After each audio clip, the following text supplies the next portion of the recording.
Hello students and welcome back to channel Siraj Shaikh the study. आज manufacturing account का lecture number 3 है जिसमें हम कवर करेंगे नए पॉइंट्स ऑफ मैन्युफैक्चरिंग अकाउंट। तो स्टार्ट करेंगे आज का क्लास।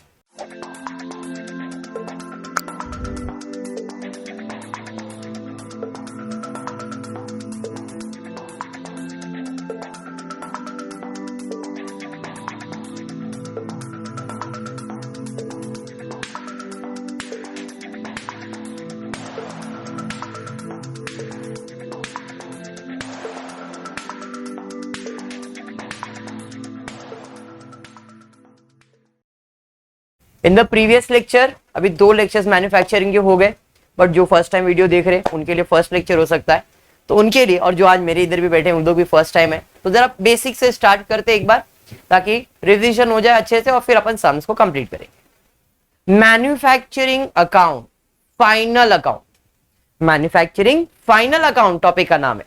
इसका मतलब एक ऐसा ऑर्गेनाइजेशन जो जिसका काम सामान बनाना है पहले और फिर बेचना है और फिर उसका हिसाब किताब करना है। एक मैन्युफैक्चरिंग कंसर्न, मैन्युफैक्चरिंग बिजनेस, वो अपना हिसाब किताब कैसे करेगा। तो यहां पे हम क्या सीखने वाले हैं, तो मैन्युफैक्चरिंग अकाउंट कैसे मेंटेन किया जाएगा। मैन्युफैक्चरिंग अकाउंट मितुल कैसे मेंटेन किया जाएगा, तो एक बेसिक मैन्युफैक्चरिंग अकाउंट बनाएंगे। इसके पहले हम ट्रेडिंग अकाउंट बना ही रहे थे, प्रॉफिट एंड लॉस बना ही रहे थे, बैलेंस शीट बना ही रहे थे, पार्टनर्स कैपिटल भी बना दे, बट इधर पार्टनर्स कैपिटल क्योंकि पार्टनरशिप मैन्युफैक्चरिंग अकाउंट नहीं है, सोल प्रोप्राइटर मैन्युफैक्चरिंग अकाउंट है, यहाँ पे कैपिटल अकाउंट नहीं बनता है। ठीक है, तो आपको याद होगा मैंने ट्रेडिंग अकाउंट को एक कीवर्ड दिया था, गर्लफ्रेंड, गुड्स एंड फैक्ट्री। ओ एक गर्लफ्रेंड ला, 11th 12th स्टैंडर्ड में आपने किया था, खाया नहीं, तो गर्लफ्रेंड गुड्स एंड फैक्ट्री। तो अब थोड़ा सा सिस्टम बदल गया, जो गुड्स और फैक्ट्री आप रिकॉर्ड करते हो वो सब चीज कहां रिकॉर्ड होगा, मैन्युफैक्चरिंग में।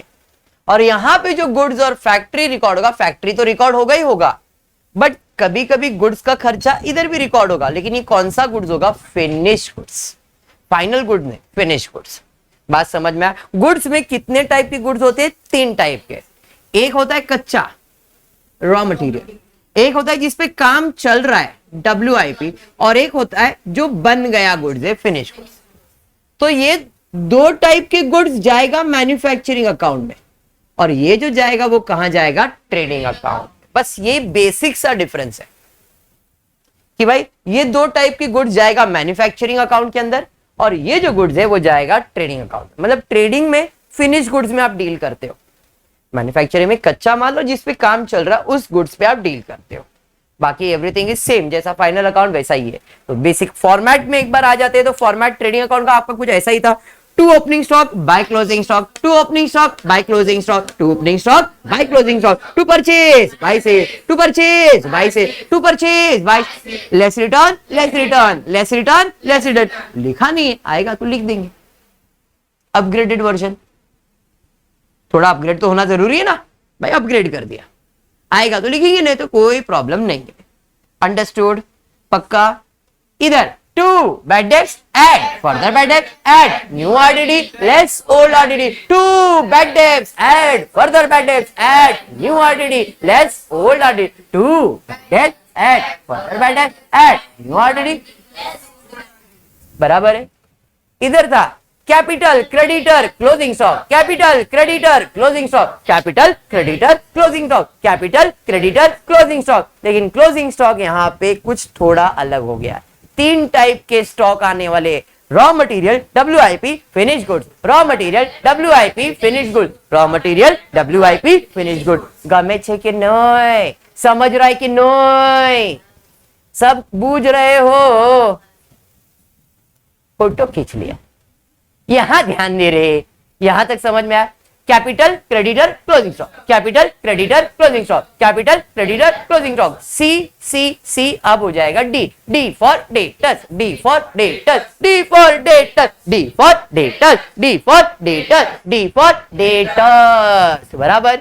इसमें less further less new, add further add new, less further less new, add further add new, less further less new, add further add new. Basic 12 का ही फॉर्मेट है ये फाइनल अकाउंट। खाली क्या आने वाला है रोशनी नया, manufacturing.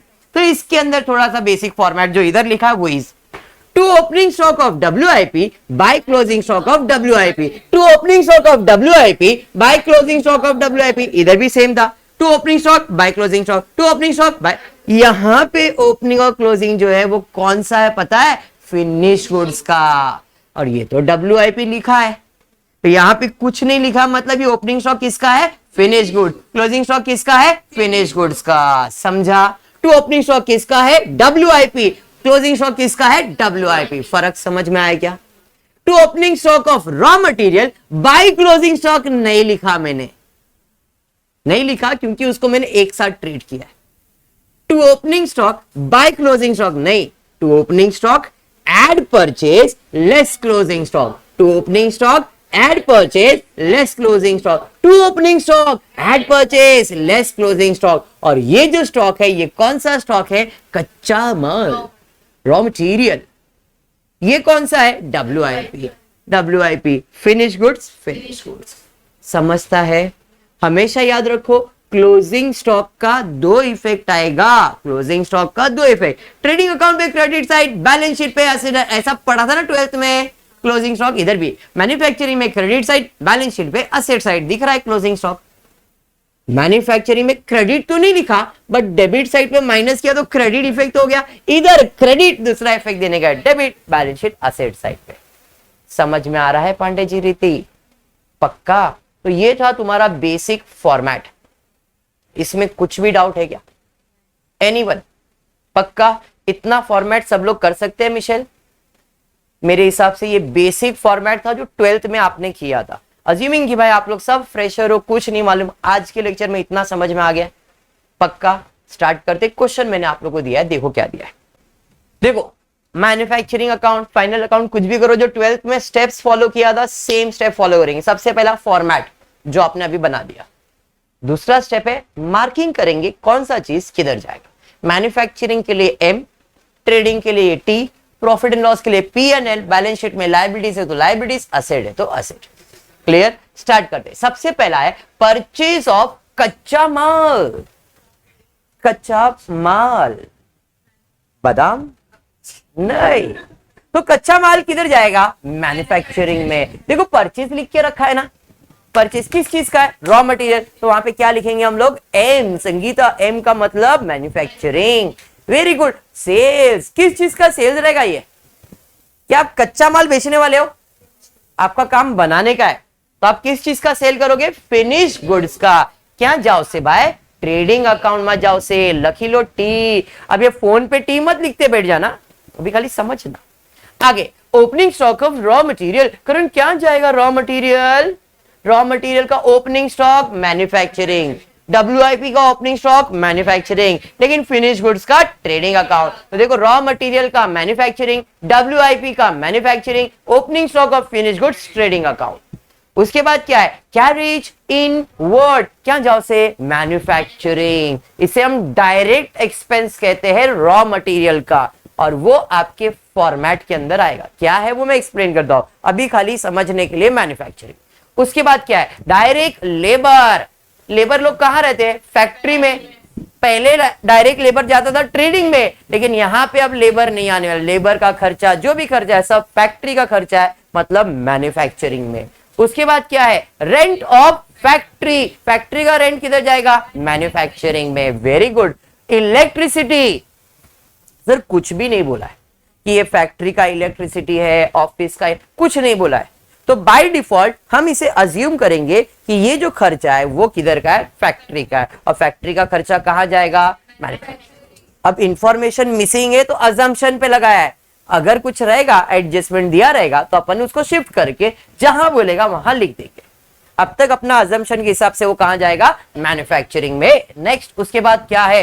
Factory power and fuel कहां जाएगा? क्या बात है, मैन्युफैक्चरिंग। उसके बाद क्या है? ऑफिस सैलरी कहां जाएगा? प्रॉफिट एंड लॉस में जाएगा। नेक्स्ट, उसके बाद क्या है? उसके बाद दिया है selling and distribution expenses, profit and loss में जाएगा। नेक्स्ट, उसके बाद क्या है? डेटर्स कहां जाएगा? असेट में। Very good. नेक्स्ट, उसके बाद डिस्काउंट अलाउड। डिस्काउंट दिया, डेबिट पे दिया है, प्रॉफिट एंड लॉस। क्रेडिट पे दिया है, प्रॉफिट एंड लॉस। डिस्काउंट हमेशा कहां जाएगा? Profit and loss. डेबिट का चीज डेबिट में, क्रेडिट का चीज क्रेडिट में, बराबर। उसके बाद क्या है, बैड डेब्ट। सर जी फॉर्मेट है, बैड डेब्ट डेबिट पे दिया है तो बैड डेब्ट, क्रेडिट पे दिया है तो ओल्ड आरटीडी, डेबिट पे दिया है तो बैड डेब्ट, क्रेडिट पे दिया है तो ओल्ड आरटीडी। अभी डेबिट पे दिया मतलब बैड डेब्ट, और बैड डेब्ट कहां जाता है, प्रॉफिट एंड लॉस में जाता है। प्रोविजन फॉर बैड डेब्ट क्रेडिट पे दिया मतलब ओल्ड आरटीडी, समझा, profit and loss. Creditors, creditors liabilities, bills payable liabilities, anything payable is my liabilities. उसके बाद क्या है, डिस्काउंट मिला, कुछ भी होने तो डिस्काउंट। अरे कैसा डिस्काउंट रे रोशनी, डेबिट में दिया तो डेबिट में, क्रेडिट पे दिया तो क्रेडिट में, प्रॉफिट एंड लॉस में जाएगा।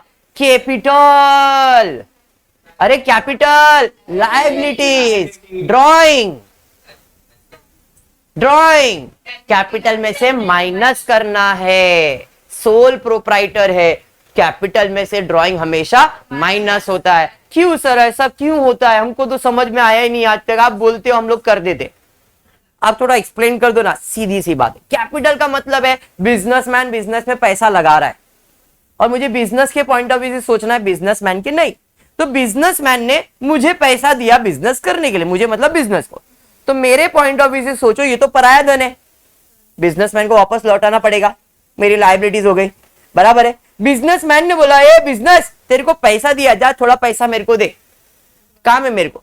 तो जब भी कोई बिजनेसमैन बिजनेस से पैसा निकालेगा, पर्सनल यूज के लिए तो ड्रॉइंग बोलते हैं, तब उसने पैसा निकाला है तो कैपिटल में से ही माइनस करेंगे ना, क्योंकि तूने जो पैसा लगाया था मेरे को तेरे को देना था, तूने मेरे पास से पहले कुछ पैसा ले लिया, ड्रॉइंग कर लिया है, इसलिए हम ड्राइंग क्या करते हैं, कैपिटल में से माइनस करते हैं। समझ में आया। गौरी शर्मा जी बढ़ते हैं आगे, उसके बाद क्या है, उसके बाद दिया है मशीनरी, असेट में जाएगा, डिलीवरी वैन असेट में जाएगा, कैश एंड बैंक असेट में जाएगा। समझी गई हो अहिया पर्यंत, सगला न करते का, अरे दिमाग में बैठ रहा है सबको। पंडित जी, आस्का जी, अब बढ़ते हैं एडजस्टमेंट की तरफ, देखते हैं कौन वाला एडजस्टमेंट दिया है। तो एडजस्टमेंट नंबर 1 में दिया closing stock of raw material WIP finish good, किसको मार्क करेंगे, किसी को भी नहीं, करण जी का है क्लोजिंग स्टॉक मतलब गुड्स से एडजस्टमेंट, कभी किसी को मार्क नहीं करने का। आउटस्टैंडिंग फैक्ट्री का रेंट, चलिए भाई फैक्ट्री रेंट कहाँ है, फैक्ट्री रेंट कहीं पे तो दिख रहा था, लेबर के नीचे दिख रहा है ना भाई, उसको मार्क कर लेते, काहे से, उसके ऊपर एडजस्टमेंट है, समझे। बढ़ेंगे आगे, उसके बाद कौन वाला एडजस्टमेंट है जरा चेक करते। उसके बाद एडजस्टमेंट दिया है electricity to be apportioned in the ratio of 2:1 to factory and office.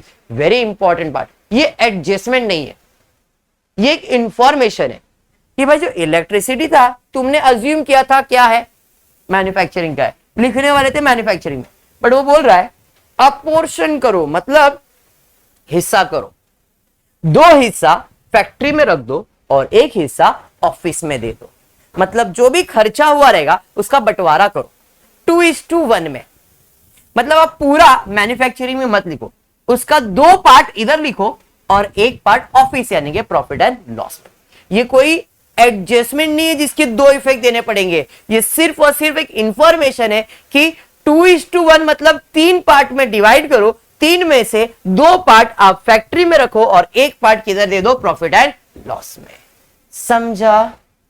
हाँ, तो जब मैं इलेक्ट्रिसिटी का पोस्टिंग करूंगा तब ये बात ध्यान में रखूंगा कि इधर सिर्फ 2 पार्ट आने वाला है और 1 पार्ट यहां आने वाला, तो इसको एडजस्टमेंट जैसा ट्रीट नहीं करते।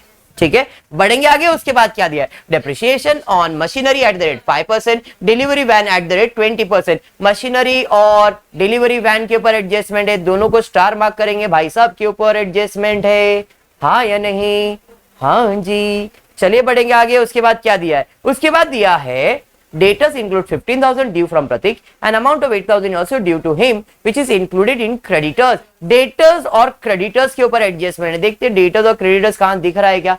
हाँ, debtors तो मुझे दिख गया, सेलिंग एंड डिस्ट्रीब्यूशन के नीचे है, हाँ या नहीं, और creditors provision for bad debts के नीचे। भाई दोनों को स्टार मार्क करो, दोनों के ऊपर एडजस्टमेंट है। क्लियर है। बढ़ेंगे आगे। उसके बाद क्या है, उसके बाद दिया है प्रोविजन फॉर डाउटफुल, वापस डेटर्स के ऊपर ही एडजस्टमेंट है, इसका मतलब हमने डेटर्स वीटर्स को मार्क कर ही लिया है। और कोई एडजस्टमेंट है क्या? अभी क्या करोगे बताओ? पोस्टिंग कर देंगे कि जिसके ऊपर भाई जिधर जाने वाला उधर पोस्टिंग कर दे, फटाफट से पोस्टिंग कर लेते। चलिए ठीक है, पोस्टिंग पोस्टिंग पोस्टिंग, आ जाते हैं पोस्टिंग। एडजस्टमेंट है इनर कॉलम में, एडजस्टमेंट नहीं है तो आउटर कॉलम में। सबसे पहला क्या है? परचेज ऑफ रॉ मटेरियल कहां जाएगा? परचेज ऑफ रॉ मटेरियल कहां जाएगा? मैन्युफैक्चरिंग में। देखो यहां पे फॉर्मेट लिखा है, to opening stock of raw material add purchase of raw material, और इतना बीच में जगह इसलिए छोड़ा है कि अगर मटेरियल से रिलेटेड कोई भी एडजस्टमेंट आएगा तो इधर आप सॉल्व कर सकते हो, इसलिए। तो यहां पे परचेज दिया, कितना दिया है? 3,15,000 बराबर है। उसके बाद क्या दिया देखो, उसके बाद दिया है सेल्स, कहां जाएगा सेल्स? ट्रेडिंग अकाउंट में। कितना दिया है? 5 lakh. 5 lakh directly outer column में, बिकॉज कोई रिटर्न्स वगैरह तो नहीं है। नेक्स्ट उसके बाद क्या है? उसके बाद दिया opening stock of raw material, कितना है? 32,000। ओपनिंग स्टॉक ऑफ WIP कितना है? 6,000। इसको मैंने डायरेक्टली आउटर कॉलम में लिखा, बट इसे इनर कॉलम में क्यों लिखा? बिकॉज इसके ऊपर पूरा एडजस्टमेंट होता है, सब सॉल्व करना होता है। फिर उसके बाद opening stock of finish goods कितना है? ये भी डायरेक्टली आउटर कॉलम में, कोई एडजस्टमेंट तो नहीं है। उसके बाद कैरेज इनवर्ड कहां जाएगा? कैरेज इनवर्ड का मतलब सामान लाने का खर्चा, गुड्स को लाने का खर्चा। कौन सा गुड्स लाओगे? रॉ मटेरियल ही लाओगे ना, फिनिश गुड्स थोड़ी लाने वाले हो। तो कैरेज इनवर्ड जो है कहां जाएगा? मैन्युफैक्चरिंग अकाउंट में, और वो डायरेक्ट एक्सपेंस है तो इसके अंदर ऐड करेंगे, ऐड कैरेज इनवर्ड। कितना? अरे बात समझा? मटेरियल को लाने का रीति डायरेक्ट का खर्चा फॉर्मेट के अंदर आ जाता है। नेक्स्ट उसके बाद क्या है? उसके बाद दिया है डायरेक्ट लेबर, कहां जाएगा? मैन्युफैक्चरिंग में। 2 डायरेक्ट लेबर कितना है? डायरेक्टली आउटर कॉलम में कोई एडजस्टमेंट तो नहीं है। उसके बाद रेंट फॉर फैक्ट्री, कोई एडजस्टमेंट है? देखो रेंट के ऊपर कोई एडजस्टमेंट है क्या? हाँ सर एडजस्टमेंट तो है। रेंट फैक्ट्री का कितना है? 20,000। इनर कॉलम में लिखा करण। उसके बाद क्या है? उसके बाद है इलेक्ट्रिसिटी। अब इसके ऊपर ध्यान रखना है कि जो भी इलेक्ट्रिसिटी का खर्चा है, 2 हिस्सा यहां आएगा और 1 हिस्सा वहां पे जाएगा। तो पहले मैं रेंट देखता हूं, सर इलेक्ट्रिसिटी देखता हूं, दिया कितना है? 27,000। 27,000 को हम डिवाइड करेंगे 3 पार्ट्स में, मतलब डिवाइड बाय 3, हाँ या नहीं? 3 1 3 9 27 0 0 0, मतलब एक हिस्से का वैल्यू कितना है? तो 2 हिस्से का कितना हो जाएगा? दोनों को प्लस करेंगे तो कितना आएगा? आएगा ना। अब उसने बोला क्या है? 2 हिस्सा कहां जाएगा? फैक्ट्री में। 1 हिस्सा कहां जाएगा? ऑफिस में। ऑफिस मतलब प्रॉफिट एंड लॉस। तो भाई हमने यहां पे लिख दिया, रेंट के ऊपर एडजस्टमेंट से एक लाइन छोड़ देता हूं, 2 इलेक्ट्रिसिटी। 2 हिस्सा यानी कि 18,000 इधर और 1 हिस्सा यानी कि यहां पे 2 इलेक्ट्रिसिटी। कितना है? 9,000। लॉजिक समझा? बुक रेफर करोगे आप, कोई भी टेक्स्ट बुक रेफर करोगे तो उसमें ऐसा सॉल्व किया जाएगा। 27,000 इंटू 2 अपॉन 3, 27,000 इंटू 1 अपॉन 3, ये आएगा 9,000, ये आएगा 18,000। 18,000 इधर लिखेंगे, 27 इधर, ऐसा ही आएगा। बात समझ में आया क्या आपको? पक्का क्लियर है? बट मैंने आपको डायरेक्टली एक्सप्लेन कर दिया, समझाइए। पक्का समझा? चलिए बढ़ेंगे। उसके बाद क्या है? उसके बाद दिया है फैक्ट्री पावर फ्यूल, कहां जाएगा? फैक्ट्री में, मतलब मैन्युफैक्चरिंग में। कोई एडजस्टमेंट है क्या? नहीं। कितना है? 21,000। समझ में आया ये? अभिषेक उसके बाद क्या है? ऑफिस सैलरी कहां जाएगा? प्रॉफिट एंड एडजस्टमेंट है क्या? ऑफिस सैलरी के ऊपर एडजस्टमेंट है क्या? चलिए कितना? 24,000। उसके बाद क्या है? उसके बाद सेलिंग एंड डिस्ट्रीब्यूशन एक्सपेंसेस, तो 2 सेलिंग एंड डिस्ट्रीब्यूशन कितना है? 13,000। नेक्स्ट उसके बाद डेटर्स कितना है? 49 इनर कॉलम में क्योंकि एडजस्टमेंट है। नेक्स्ट उसके बाद डेटर्स के बाद डिस्काउंट अलाउड है ना, डिस्काउंट अलाउड कहां जाएगा, डेबिट का चीज डेबिट पे जाएगा, क्रेडिट का चीज क्रेडिट पे, प्रॉफिट एंड लॉस में डिस्काउंट अलाउड 5000। उसके बाद बैड डेब्ट्स, डेबिट पे दिया तो बैड डेब्ट्स कितना 2000 इनर कॉलम में क्योंकि एक फॉर्मेट है ये। उसके बाद प्रोविजन क्रेडिट पे दिया मतलब ओल्ड आरडीडी कितना 2000। नेक्स्ट उसके बाद क्रेडिटर्स कितना है 40, एडजस्टमेंट है इनर कॉलम में मार्क करेंगे, है नहीं। उसके बाद bills payable, anything payable, my liabilities bills payable, directly outer column में कोई एडजस्टमेंट तो नहीं है। नेक्स्ट डिस्काउंट रिसीव कहां जाएगा, profit and loss but credit side पे क्योंकि क्रेडिट पे दिया है, बाय डिस्काउंट रिसीव कितना है 10,000। नेक्स्ट उसके बाद कैपिटल, कैपिटल में इनर कॉलम में कितना 1,05,000। उसके बाद ड्राइंग इसमें से माइनस करेंगे, लेस ड्राइंग 15,000। नेक्स्ट उसके बाद मशीनरी किधर जाएगा, असेट साइड पे कितना है 95,000। उसके बाद डिलीवरी वैन कितना 32,000। उसके बाद कैश आपका असेट है, असेट पे लिख लेता हूं कितना है, डायरेक्टली आउट ऑफ पोस्टिंग समझ में आ गया। ऐसा कोई जिसको पोस्टिंग नहीं समझा, बेसिक पोस्टिंग था, थोड़ा नया क्या था पोस्टिंग में, खाली मैन्युफैक्चरिंग को आपको समझना है। ये फाइनल अकाउंट में अगर मैन्युफैक्चरिंग समझ गया तो टॉपिक डन है। 20 मार्क 15 मार्क इस इतने मार्क का समय है, बड़ा समय, इंपॉर्टेंट समय, कंपलसरी समय, ऑप्शन में नहीं रखना है। ऑफलाइन एग्जाम से ऑनलाइन नहीं है, हो गया खत्म अभी सब चीज। ऑफलाइन मतलब कॉलेज में जाके लिखना, हाँ ठीक है। 12वीं भी लिखा तुम लोग ने, लेकिन 12वीं में बोर्ड ने मदद किया आपको पास करने में, 13वीं में बोर्ड मदद नहीं करेगा पास करने में, मुंबई यूनिवर्सिटी नहीं मदद करेगा, ठीक है। स्टार्ट करेंगे अब एडजस्टमेंट सॉल्व करेंगे, और एडजस्टमेंट का कितना इफेक्ट देंगे, 2 इफेक्ट, एक डेबिट और एक क्रेडिट। जिसमें आपका पहला एडजस्टमेंट क्या है देखो जरा, तो मेरा पहला एडजस्टमेंट है क्लोजिंग स्टॉक, बराबर है। अब क्लोजिंग स्टॉक के लिए किसी को मार्क तो किया नहीं था, सिंपल है क्लोजिंग स्टॉक। देखो एक इफेक्ट तो आपको मिल गया यहाँ पे, closing stock raw material WIP finish good, raw material का बोलो कितना है 16,000, WIP 10,000 28,000, टोटल कर लेते इसका कितना आ जाएगा, तो इसका टोटल आ जाएगा 54,000। यहां पे डेबिट, दूसरा इफेक्ट देने का है क्रेडिट, एक एक करके। रॉ मटेरियल कहां जाएगा, मैन्युफैक्चरिंग में। देखो क्लोजिंग स्टॉक कितना है, क्लोजिंग स्टॉक 16,000, WIP ये भी मैन्युफैक्चरिंग में, क्लोजिंग स्टॉक कितना है 10,000, क्रेडिट ये भी क्रेडिट है या नहीं। चलिए अब फिनिश गुड्स यहां पे आएगा, फिनिश गुड्स का क्लोजिंग स्टॉक कितना है, ये भी हो गया क्रेडिट, उधर डेबिट क्रेडिट क्रेडिट और ये क्रेडिट।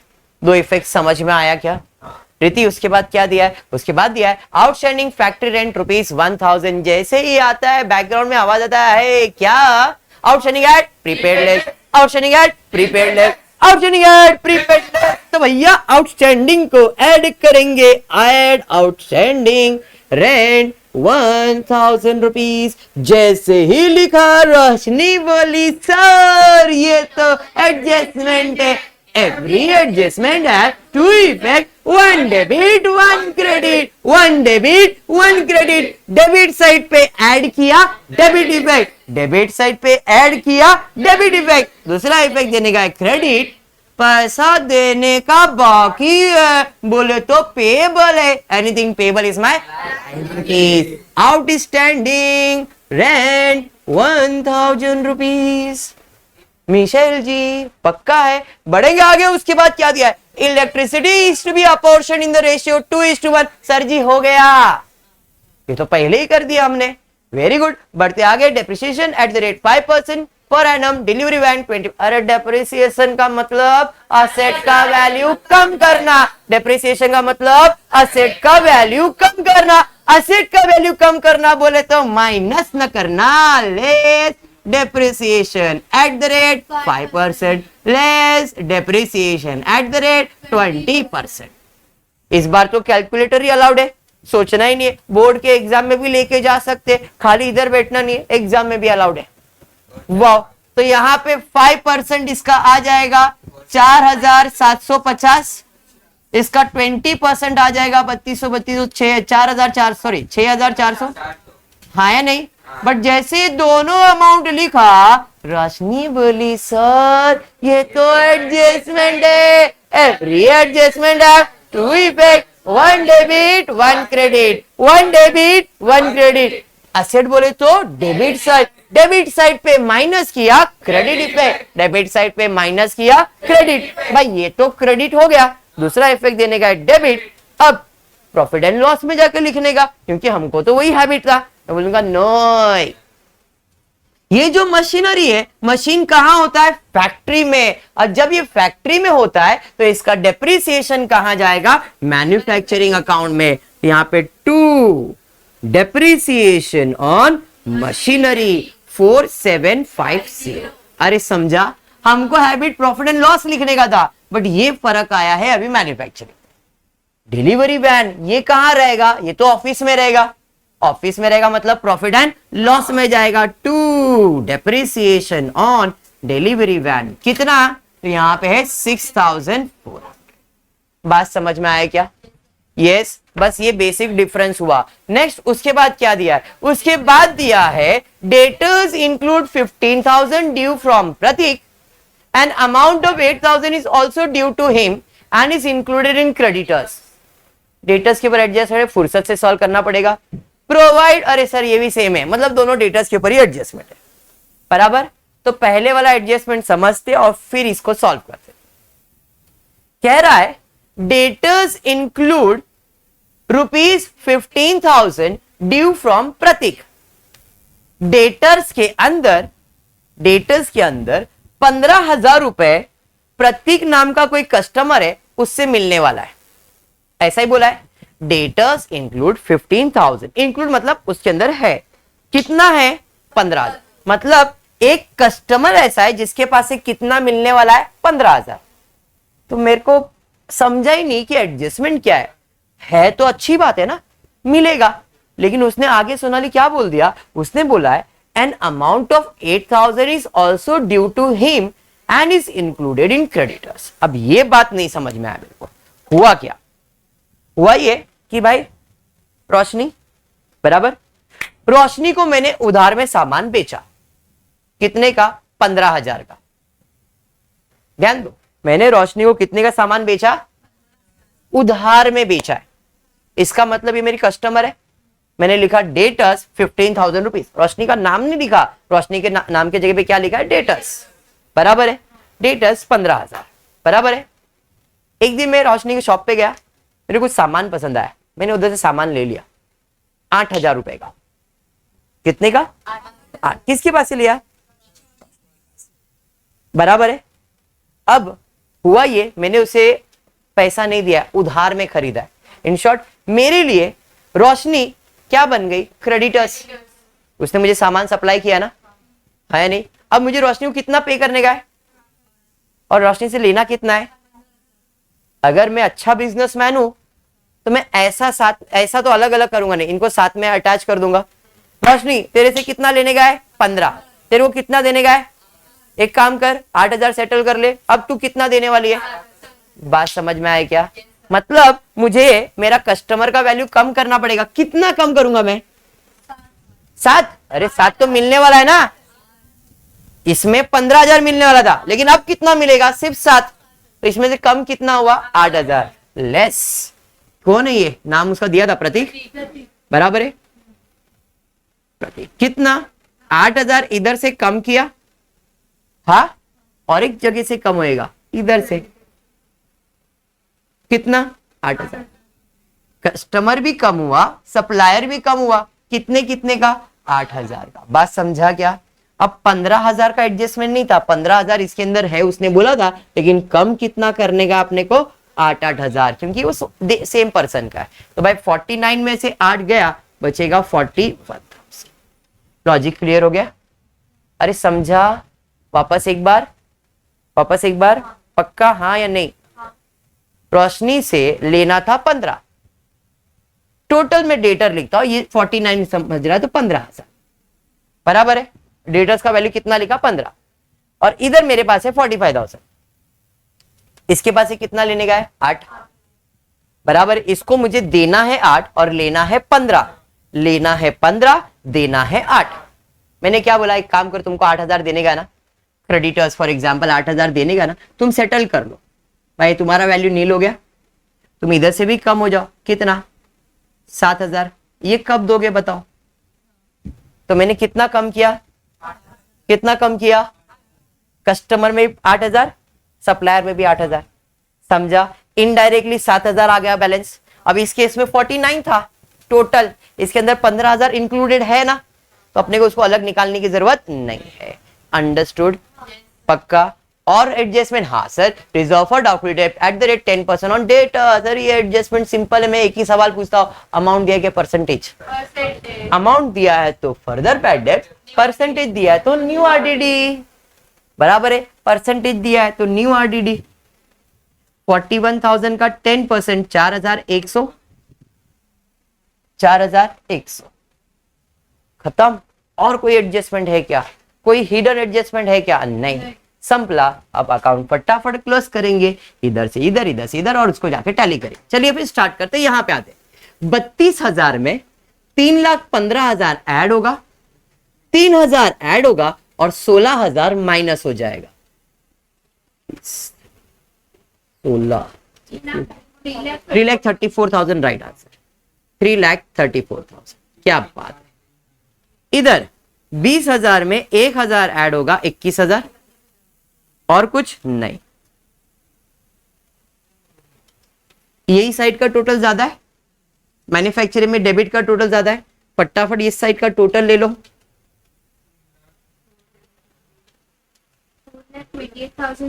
4,28,750, 4,28,750।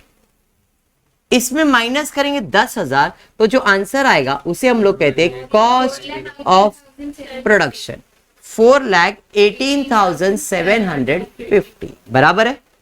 इधर क्रेडिट, तो इधर आएगा तो डेबिट में टू मैन्युफैक्चरिंग अकाउंट, ब्रैकेट में क्या है ये? Cost of production, 4,18,750। अरे बराबर। अब इसका टोटल ले लेते, 5,28,000, 5,28,000 माइनस करेंगे तो आपको जो आंसर आएगा 2, नॉर्मल है ये, क्या आता है? Gross profit. डेबिट पे आएगा तो माइनस कर लो, कितना आ रहा है? 10 लाख तो आएगा ही नहीं भाई, 1,09,250,